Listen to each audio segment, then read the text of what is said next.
Welcome to Shaped by Faith with your host, Theresa Rowe. To find out more about Shaped by Faith and Theresa Rowe, please visit shapedbyfaith.com or visit the YouTube channel, Facebook, or Instagram. And now, here is Theresa Rowe. Welcome to Shaped by Faith, where we shape our bodies and our hearts for God's purposes. You know, February is the month that recognizes our heart health. So here we are, the early part of February. We know that heart disease is the number one cause of death in the United States, and it affects more people than all cancers combined, which is pretty incredible. About 30% of non-diabetics and 50% of diabetic patients do not have traditional symptoms such as chest pains before they experience a heart attack or experience issues with the heart. I know that exercising has taught me the importance of noticing how my own body feels at all times, and I've become so in tune with my own body that I know pretty quick when I have a problem or if there's something a little different or if there's a change. And I have learned to pay attention to that and to pray and ask God. And if I need to see a physician, you better believe I will. It's important for you to develop this kind of attention to your own body. So especially when it comes to your own heart. So we know heart disease is one of the most common killers in America, and it's something that we should not take lightly. And we can't live without our heart. Like, it is the most important muscle in our body. So I want to encourage everyone to move around a little bit, walk, whether it's 5 minutes or 10 minutes or 15 minutes, just do some walking and move around and get your blood circulating. Well, my guest today is Jackie McCarthy. She's an administrative assistant at Owensboro Community Technical College Experiential Learning Center. And Jackie's attended my total body fitness classes, and she's here to talk about her own heart health experience and the importance of pursuing your own health. So welcome to Shaped by Faith, Jackie. Thank you, Teresa. I'm so excited to be here and to share my story. Yes. And I know you and I touched base off and on before you went through, you know, your own heart story. And I remember meeting you in Total Body Challenge, and you attended for a few years, you and your sister, and you were very active. You took care of your body. You took care of your health. Before we get into your story, I would love for you to share with our listeners all about yourself, like your health and your life, what it was like before you started noticing symptoms that led to your heart surgery in 2020. Well, I've been married for 28 years. We have 3 children, and they're now in their 20s.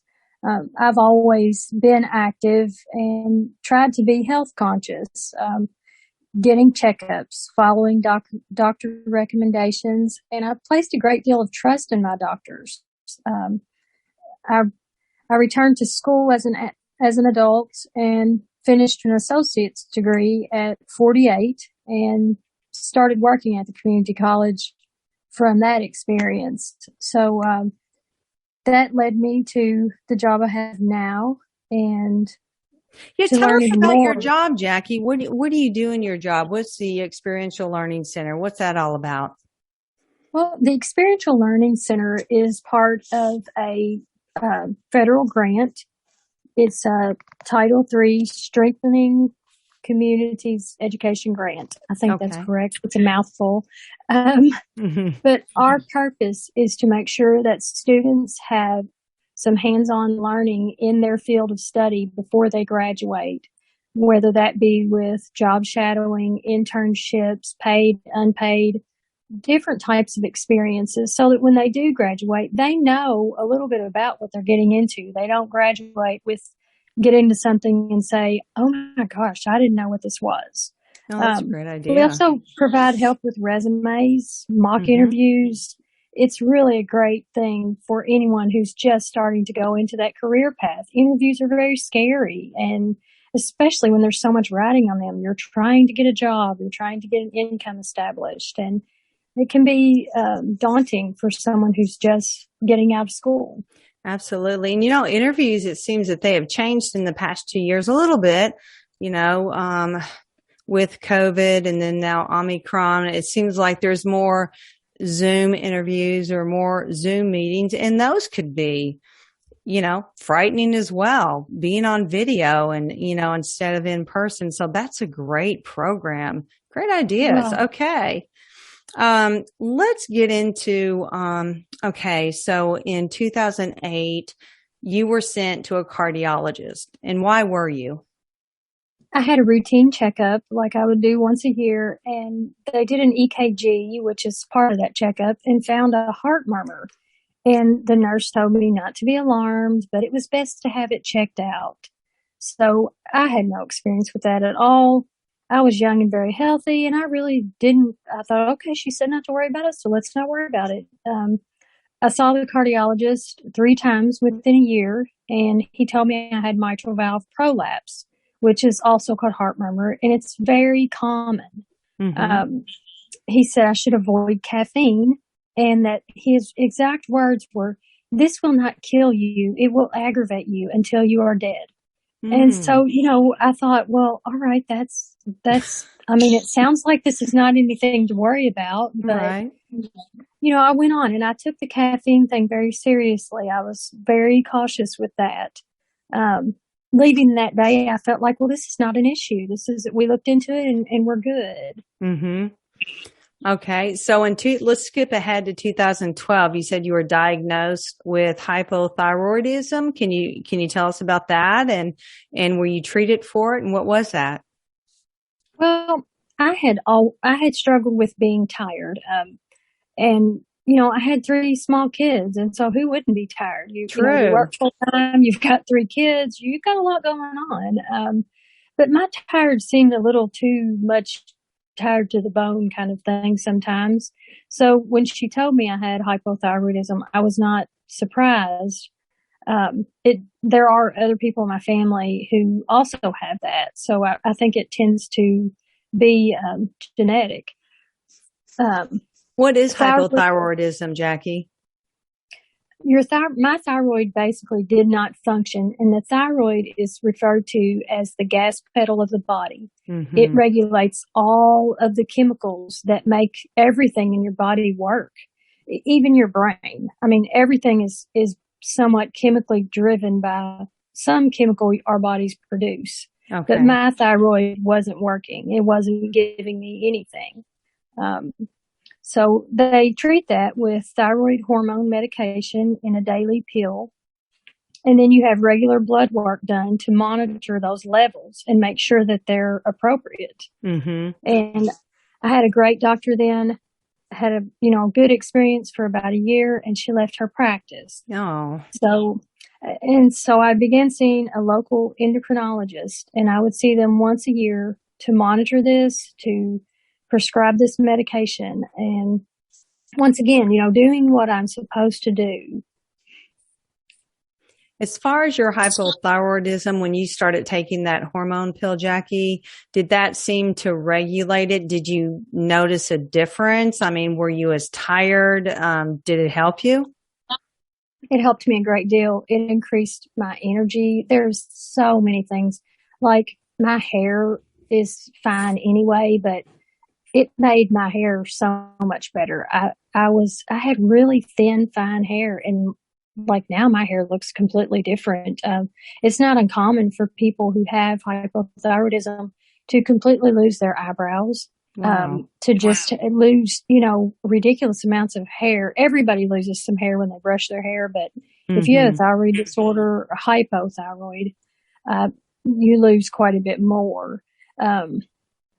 I could tell a lot in my energy level, just your sleep, even your bowel functions. There's so much that's affected by that thyroid. Did the doctor tell you what causes it, or is there a known cause for it?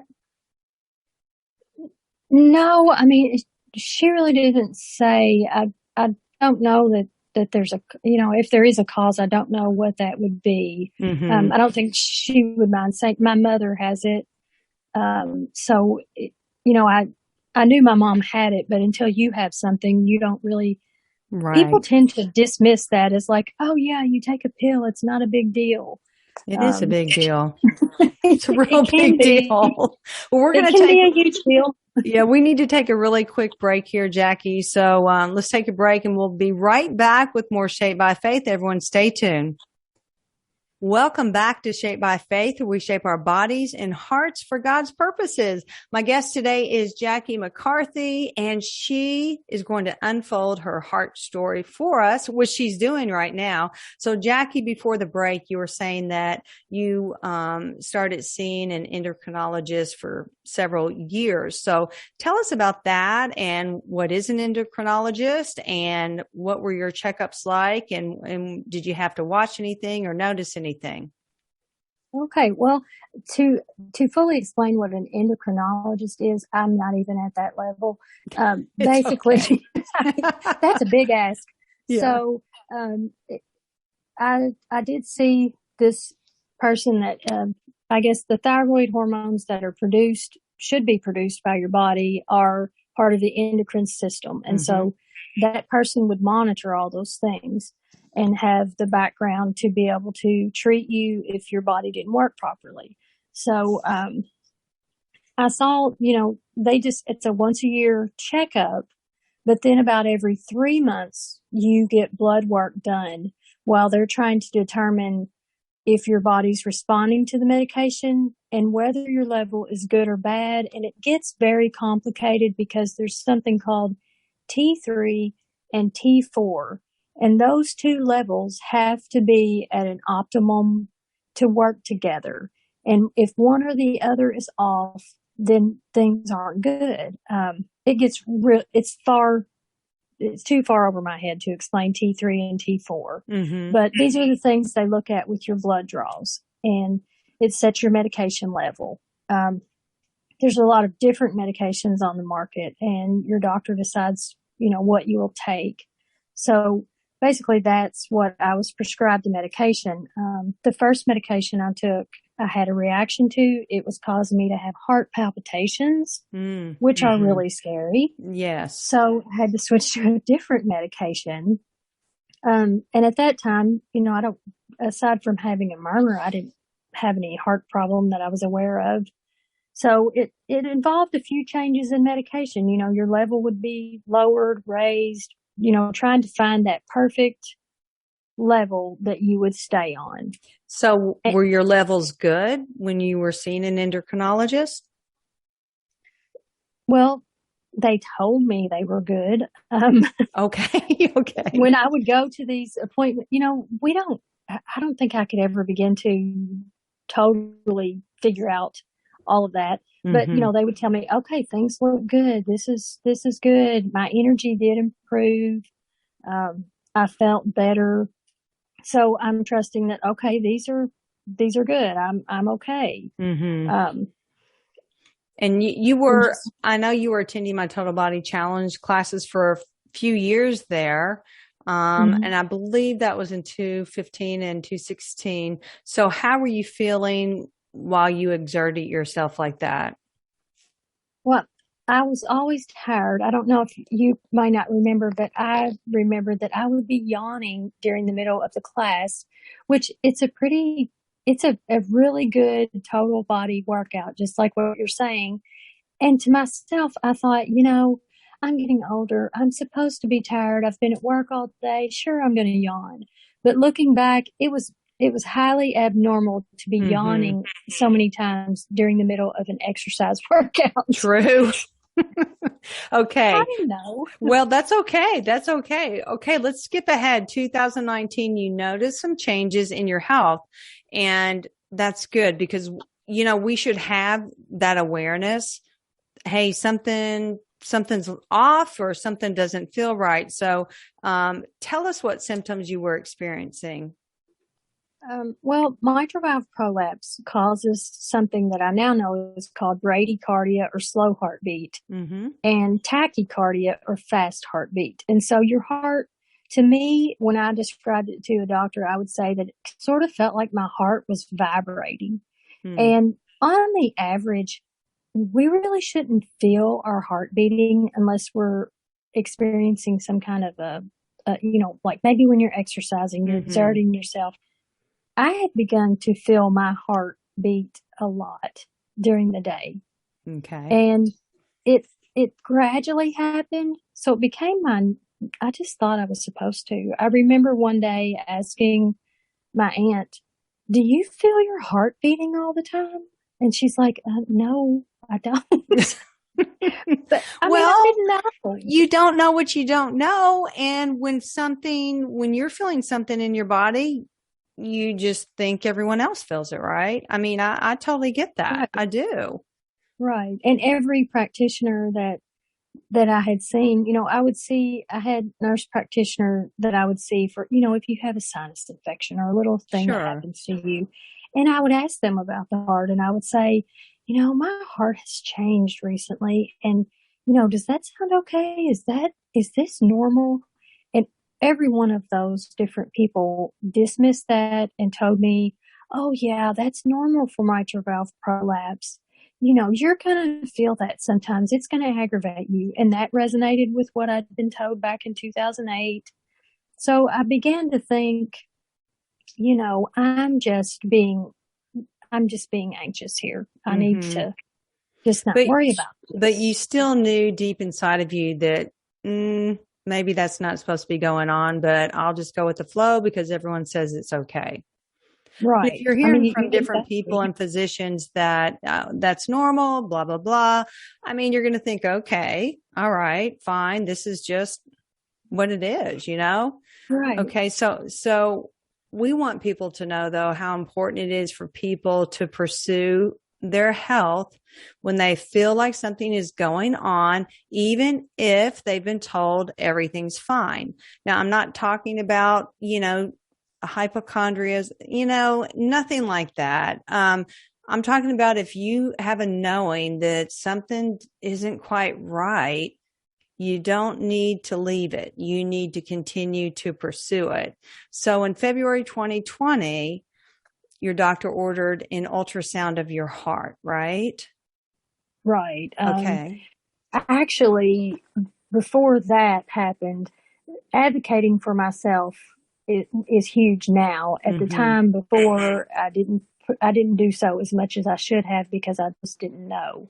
I actually saw an allergist because I thought I had a food allergy.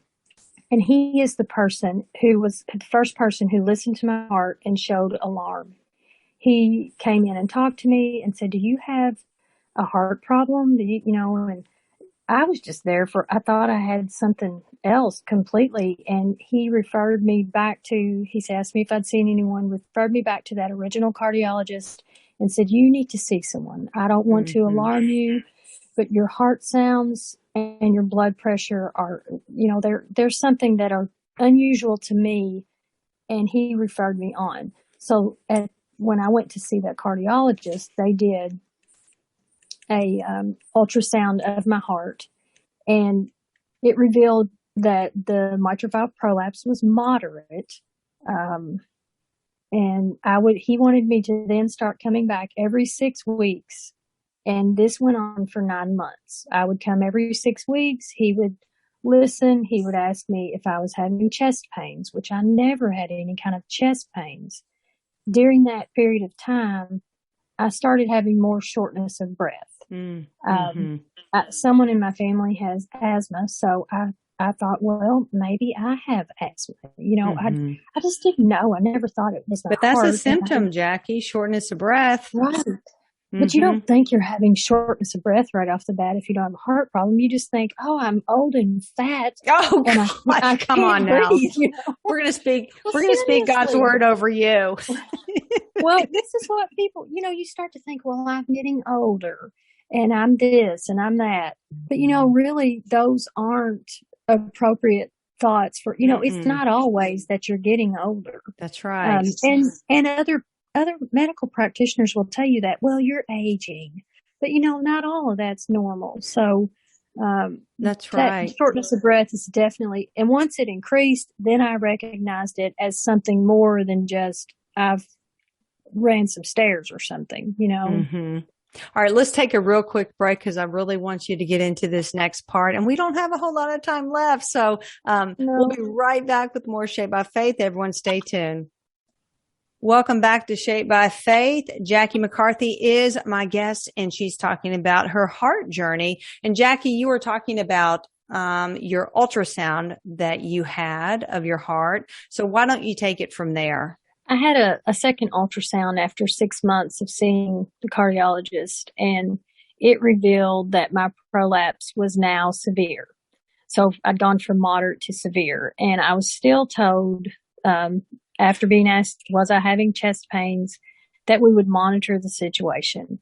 And my new endocrinologist had been following these appointments because she was concerned.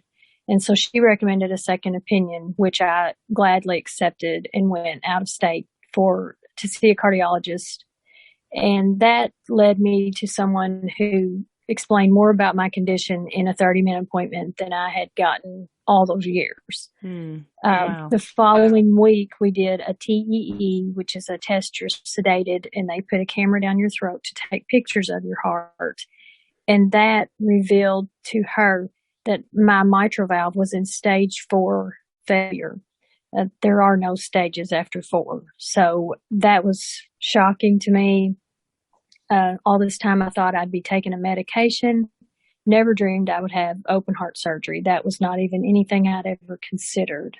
So from that, I had a heart cath that revealed a hole in my heart from birth that nobody had ever known about, which I think is told is common.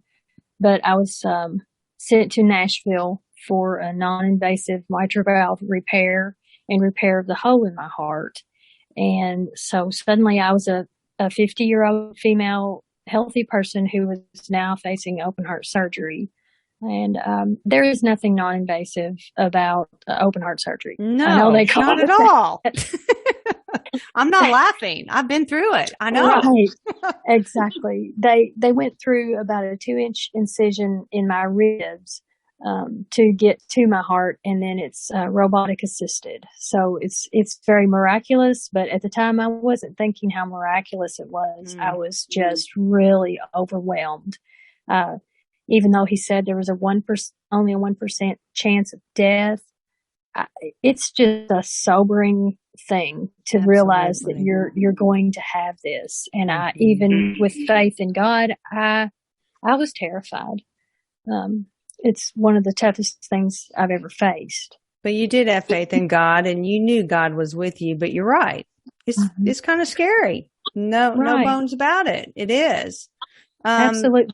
You know, as I was listening to your story in the second segment, and you talk about an allergist was alarmed when he listened to your heart, I believe that was God. I believe God was giving that physician a knowing, she needs help.